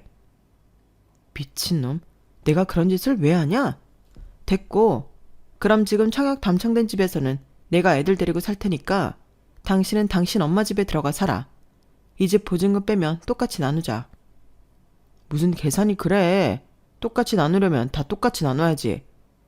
그 당첨된 아파트 나도 권리 있으니까 그거 나한테 넘겨. 대신 이 집 전세 보증금 네가 다 가져가고. 돌았니? 내가 전에도 이야기한 것 같은데. 그 아파트 내 지분이 훨씬 많아. 이거 왜 이래? 그리고 계약자도 나라고. 계약자가 너인 거지. 아직 우리 등기도 안 쳤잖아. 결국에 나한테서 아파트 뺏으려고 그런 꼼수를 부린 거네. 좋아. 법으로 해. 나는 자신 있으니까. 그리고 그 잘난 자기 가족들 때문에 이혼하는 거니까 난 위자료 청구도 제대로 할 거야. 애들은 당연히 내가 키울 거고 당신은 양육비나 매달 내야겠지? 뭐래, 네가 변호사야 판사야? 위자료? 양육비? 웃기고 자빠졌네. 지나가는 개가 웃겠다. 그러니까 해보자고. 네가 맞는지 내가 맞는지. 뭐? 네? 왜? 너는 나한테 너라고 하면서 나는 너한테 니라고 못하니? 전부터 말하고 싶었는데 너 하지마. 밥맛 없으니까. 뭐야? 저는 이미 갈 때까지 간 사이에 더 무서울 것이 없었어요. 그리고 그날 이후 저희 부부는 각자 이혼 변론을 맡아줄 변호사를 찾으러 다녔고 이혼 소송이 벌어졌는데요. 누가 그랬던가요? 이혼 소송은 진흙탕 싸움이라고요. 특히 애를 셋씩이나 낳고 10년 넘게 여보당신한 사이인 부부가 서로 헐뜯고 비난을 한다는 게 씁쓸하기만 했는데요. 저는 그런 감정이 있어 매번 힘들었지만 남편은 아닌 것 같았어요.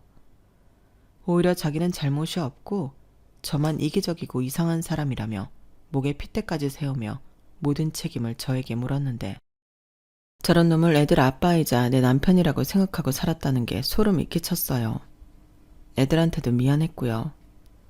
그리고 무슨 아집인지 애들도 포기 못하겠다며 자기가 키우겠다고 고집을 부렸는데 애들이 더 질색팔색 하더군요. 아빠랑 살기 싫어. 아빠랑 살면 할머니랑 같이 살아야 하잖아. 나는 할머니도 싫어. 라며 특히 딸애가 울고불고 난리가 났는데요. 제가 문을 열 리가 없었어요. 사실 아파트를 가겠다고 그렇게 끈질기게 버텼던 이유도 아이들 때문이었는데 그런 제가 아이들을 포기할 리가 없었죠. 그리고 소송 끝에 저는 양육권을 가져올 수 있었는데요. 제가 벌이가 없는 것도 아니고 아이들도 엄마를 원하니 판사님이 아이들을 위해서라도 애들은 엄마가 키우는 게 맞겠다고 하셨어요. 막말로 남편이 양육권을 가져간다고 해도 남편이 애들을 키우는 게 아니잖아요. 할머니 손에 자랄 것이 분명한데 애들이 할머니가 싫다고 하니 엄마인 제가 낫겠다는 판단이었을 거예요. 그리고 아무리 논리적으로 이야기한다고 해도 2년 넘게 고생해서 아파트 중도금을 낸 저에게 아파트를 양보하라고 강요하는 게 말이나 되는 소립니까? 애당초 양보는 강요해서 되는 일도 아니잖아요. 그런데 남편은 소송에서 지고 판사님이 너무 편파적인 재판을 했다며 항소를 했는데요. 그 탓에 이혼 소송만 1년 넘게 걸렸어요. 말도 안 되는 논리로 사람을 이렇게나 진을 뺀다는 게 너무 짜증났죠. 그래도 아파트는 완공됐고 저는 아이들을 데리고 그 아파트에 입주를 했는데요. 기분이 참 별로였어요. 분명 제가 상상한 입주날은 축하받고 행복 그 자체였는데 씁쓸하기만 하더라고요. 결국 저랑 애들은 그 아파트에 며칠 지내다 친정으로 갔어요. 마음도 그렇고 불만을 가진 남편이 계속 찾아와 친정에 갈 수밖에 없었는데요. 아무래도 자기 뜻대로 하나도 되지 않았으니 뿔이 난 거겠죠. 상소해서 판을 뒤집지 못한다면 남편은 저에게 1,000만 원의 위자료 지급과 재산분할, 양육비를 매달 250만 원을 지급해야 하는데 그렇게 우기던 아파트에 대한 권리는 아주 미비하게 인정을 받았어요. 그래서 제가 그 정도는 돈으로 챙겨주겠다고 했는데 남편은 강력하게 거부했죠. 왜 아니겠어요? 자기가 원하는 건 아파트인걸요. 하지만 아무리 항소를 해도 원심을 뒤집지 못했고 결국 남편은 제대로 건지는 거 없이 이혼을 하게 되었는데요. 저랑 재산 분할한 돈도 자기 동생 신혼집 구해준다고 다 털어먹은 것 같더라고요. 그리고 시어머니가 소유하고 살고 있던 빌라도 팔아 9억 20평대 아파트를 매매해 시동생을 결혼시킨 모양이었는데 신혼집 마련이 늦어진 탓에 예비동서는 출산을 먼저 하게 되었어요. 지금 생각하면 예비동서였던 그 여자도 대단한 사람이었죠. 어떡하든 집을 받고 결혼하겠다는 자기 고집을 꺾지 않았으니까요. 하지만 그렇게 날로 받은 그 집이 언제고 성하겠어요? 제가 마지막으로 들었던 말에 의하면 시동생이 한탕주의에 빠져 주식에 손을 댔다고 했는데 그 집을 담보로 돈을 왕창 땡겼었다고 하더라고요. 그 얘기를 전 남편이 된 그 인간에게 들었는데 그래서 그 빚 갚아주느라 양육비 250만 원 주는 게 힘들다고 그 빚을 갚을 동안만 양육비를 면제해달라고 하는 거 있죠. 다른 것도 아니고 아이들 양육비인데 아빠라는 놈이 어떻게 저런 말을 할 수 있을까? 저는 그때도 남편이 꼴 보기 싫었어요. 남편 자격은 진작부터 없었는데 아빠 자격도 없는 인간이더라고요. 그래서 네 마음대로 하라고. 나는 양육비 밀리면 법으로 할 거라고 했는데 그 때문에도 그 인간이랑 한방했죠. 하지만 저는 무섭지 않았어요. 제가 제 권리 행사하겠다는데 잘못된 게 없잖아요. 그리고 그렇게 전 남편이 돌아가고 며칠 뒤 몰라보게 수척해진 시어머니가 제가 일하는 회사까지 찾아왔는데 자기가 힘들어서 못 살겠다고 저를 붙잡고 하소연을 했어요. 내가 언제까지 이렇게 자식들 뒤치다거리를 하고 살아야 하니? 나도 정말 힘들다. 네가 애들 양육비 안 주면 법으로 한다고 했다고? 그 때문에 네 남편, 아니 내 아들이 나더러 자기 인생 망쳤다고 난리도 아니야. 내가 언제 이혼하라고 했니? 아파트만 조금 빌려달라고 했지. 그나저나 너 그 아파트 들어가 살지도 않는다며. 그럴걸 왜 이런 사단을 만들어? 시어머니는 영 끊자고 할 땐 언제고 저런 말을 한다는 게 이해가 가지 않았어요. 그리고 저 역시 그때는 감정이 욱하고 올라와 참지 않았는데요. 저더러 지금 왜 그 아파트에서 안 사냐고 물으셨어요? 정말 몰라서 그러시는 거예요? 이게 다 어머니랑 그 잘난 어머니 둘째 며느리 때문이잖아요. 왜 남의 것을 욕심내서 이런 사단을 만들어요? 우리가 뭘 그냥 좋게. 그러니까 그게 저한테는 하나도 좋지 않았다고요. 그 아파트 때문에 그 난리를 치고 어렵게 이혼했는데 그 아파트 들어가 살고 싶겠어요? 저는 그 아파트 들어가는 날만 기다리면서 그 힘든 시간을 버텼는데 이게 뭐냐고요. 그걸 왜 내 탓을 하니? 사람 일이 어디 마음먹은 대로만 일어나는 줄 알아? 나도 우리 종석이가 그렇게 사고를 칠 줄 몰랐잖아. 그래도 결혼은 시켜야 했으니까 결국 자업자득이지. 이거 봐봐. 너도 썩 행복하지 않잖아. 그러니까 이제 그만 너도 고집 피우고 큰애랑 합쳐라. 나는 이제 더는 걔랑 못 살아. 너무 힘들어. 그리고 이렇게 살다가는 나는 언제 자유롭게 사니? 넌 내가 안 불쌍해? 네, 안 불쌍해요. 아까 저한테 그러셨죠? 자업자득이라고. 어머님도 마찬가지죠. 어머니 때문에 이혼했고 그래서 아들 돌려받으셨는데 감수하세요. 저도 감수할게요. 그리고 오해하시는 것 같아서 말씀드리는데 저는 후회하지 않아요. 제가 왜 후회를 하겠어요? 그러니까 이상한 소리 그만하시고 다시는 저 찾아오지 마세요. 애들 아빠한테 양육비 안 주면 법적으로 받아낼 테니 알아서 하라고 전달해 주시고요. 너 정말 끝까지 이럴 거야? 애들 그렇게 끔찍하게 생각하면서 어떻게 이러냐고? 애들 생각해서 그러는 거예요. 저는 애들이 그렇게 아빠랑 할머니 싫어하는 줄 몰랐거든요. 진작에 알았으면 제가 먼저 이혼하자고 했을 텐데. 그러니 언감생심 다시 아들 저한테 넘길 생각하지 마시고요. 평생 끼고 족쇄처럼 사세요. 뭐야? 저는 할 말 없고요. 오늘 만나드렸지만 다음에는 오시면 스토커로 신고할 테니 그런 줄 아세요. 저는 제 할 말을 끝내고 요요히 그 자리를 벗어났어요. 그러자 정말이지 10년 묵은 채증이 내려가는 것 같았는데 시어머니가 저에게 와서 매달렸던 데는 다른 이유도 있었어요. 시동생이 한탕주의로 주식에 빠져 돈을 다 탕진하고 있었기에 둘째 아들도 돌려받기 일보 직전이셨는데 그렇게 잡아보려고 했던 둘째 며느리는 저보다 더한 사람이었나 보더라고요. 걸핏하면 시어머니한테 뭐라도 뜯어가려고 한 모양이었는데 둘째 아들까지 이혼시킬 수 없어서 시어머니는 제 전남편인 큰아들을 볶으며 그 억지를 다 들어줬나 봐요. 그 덕에 집안이 아주 풍비박산이 나기 일보 직전 같았는데 그 소식을 들었을 때는 그렇게 고소할 수가 없었죠. 그리고 저는 그 즈음 비록 들어가 살진 못했지만 집값이 나날이 고공행진하는 그 아파트를 팔아 더 좋은 아파트로 이사를 가기로 했는데요. 이제 보름 정도면 그 집에 들어가 살 수 있을 것 같아요. 신축은 아니지만 리모델링을 싹 해서 제 마음에 쏙 들고 무려 한강뷰가 펼쳐진 그런 곳인데 그동안도 제가 부동산 공부를 꾸준히 했거든요. 그리고 한부모에 아이들이 무려 셋이나 있다 보니 저한테 혜택이 많았는데 어찌 보면 아이들 덕에 제가 좋은 기회를 잡을 수 있었던 거죠. 누구는 애들 셋이나 끼고 혼자 어떻게 사냐고 하는 분들 계시겠지만 저는 오히려 애들이랑 너무 행복합니다. 복덩이가 무려 셋이나 있는데 저는 가장 행복한 엄마죠.